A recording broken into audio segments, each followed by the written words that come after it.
അച്ഛനും മോനും കൂടി വെളുപ്പിനെ 3 മണിക്കിരുന്ന് കളിക്കുന്നതാണ് കാണുന്നത്. 2 ദിവസമായി എനിക്ക് തൊണ്ടവേദന തുടങ്ങിയിട്ട് അന്ന് രാത്രിയിലാണ് എനിക്ക് ഭയങ്കരമായിട്ട് പനിച്ചത്. പാവം കുഞ്ഞിച്ചക്കന് പിന്നെ അറിയൊന്നുമില്ലല്ലോ എനിക്ക് വയ്യ എന്നൊന്നും. അതുകൊണ്ടാണെങ്കിൽ അന്നേ ദിവസം അവനാണെന്നുണ്ടെങ്കിൽ നല്ല വാശി. അവസാനം എനിക്ക് പനിയാണെന്ന് മനസ്സിലായ അച്ഛൻ ഇങ്ങനെ ഞാൻ നോക്കാമെന്നും പറഞ്ഞ് എടുത്തുകൊണ്ട് പോയി. എന്തോ ഭാഗ്യമെന്ന് പറഞ്ഞ പോലെ അച്ഛൻ അന്നത്തെ ദിവസം വർക്ക് ഉണ്ടായിരുന്നില്ല. അതുകൊണ്ട് ഞാൻ രക്ഷപ്പെട്ടു. തീരെ പറ്റുന്നില്ലെങ്കിൽ ഹോസ്പിറ്റലിൽ പോകാം നമുക്ക് എല്ലാവർക്കും കൂടി എന്ന് പറഞ്ഞു. കുഞ്ഞിച്ചക്കനെ ഹോസ്പിറ്റലിലൊന്നും കൊണ്ടുപോകണ്ടെന്ന് വിചാരിച്ച് ഞാൻ പറഞ്ഞു അച്ഛൻ കുഞ്ഞിനെ നോക്കിയാൽ മതി, ഞാൻ പൊക്കോളാന്ന്. കാരണം കിടുകിടാൻ പനി. തെർമോമീറ്റർ എടുത്ത് നോക്കിയപ്പോൾ 100 ടെമ്പറേച്ചർ. ഇനി വെച്ചുകൊണ്ടിരുന്നാൽ ശരിയാവില്ല എന്ന് വിചാരിച്ച് കുഞ്ഞിച്ചക്കനെ കുളിപ്പിച്ച് അവന് ഭക്ഷണം എല്ലാം കൊടുത്ത് അവനെ ഉറക്കി ഞാൻ ഹോസ്പിറ്റലിലേക്ക് പോന്നു.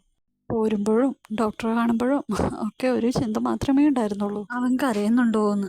ആദ്യമായിട്ടാണ് കുഞ്ഞിച്ചക്കനെ ഇത്രയധികം നേരം മാറി നിൽക്കുന്നത്. വീട്ടിൽ പിന്നെ അച്ഛനുള്ളത് കൊണ്ട് ധൈര്യമായിട്ട് അവനെ ആക്കി പോരാ.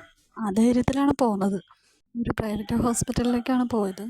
അങ്ങനെ കണ്ടു. വേറെ ഒന്നും ആയിരുന്നില്ല, ടോൺസിലൈറ്റിസ് ആയിരുന്നു. കുറവില്ലെങ്കിൽ ENT കാണിക്കേണ്ടി വരുമെന്ന് പറഞ്ഞു. ഒരു ലോഡ് മരുന്ന് എഴുതിയിട്ടുണ്ട്. അങ്ങനെ അച്ഛൻ തന്ന 500 രൂപ ഏത് വഴിക്ക് പോയി എന്നറിയില്ല. ബാക്കി കിട്ടിയത് 10 രൂപയും കുറച്ച് ചില്ലറ. ഇടയ്ക്കിടയ്ക്ക് അച്ഛനെ വിളിച്ച് ഞാൻ ബുദ്ധിമുട്ടിക്കുന്നുണ്ടായിരുന്നു. കുഞ്ഞിച്ചക്കൻ കരയുന്നുണ്ടോ എന്ന് ചോദിച്ച്. ഉറക്കമണീറ്റപ്പോൾ കരഞ്ഞു എന്നല്ലാതെ വേറെ കുഴപ്പമൊന്നും ഉണ്ടായില്ലെന്ന് പറഞ്ഞു. അച്ഛൻ പിന്നെ എടുത്ത് നടക്കുന്നതുകൊണ്ട് കുറേ നേരമൊക്കെ അച്ഛൻ്റെ അടുത്ത് അവനിരിക്കും. അങ്ങനെ ഹോസ്പിറ്റലിൽ നിന്നൊക്കെ ഇറങ്ങി ഇനി വേഗം വീട്ടിലേക്കുള്ള ബസ് പിടിക്കണം.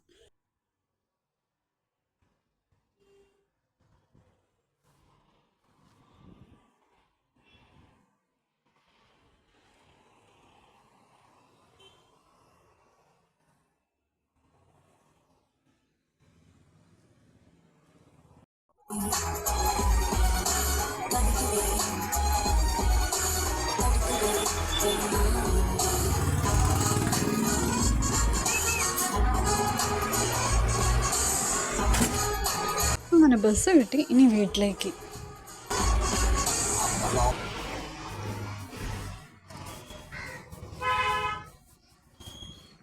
ദാ അവിടെ ഉണ്ടാവും എൻ്റെ കുഞ്ഞിച്ചക്കൻ. എന്താവോ കറിയാവോ?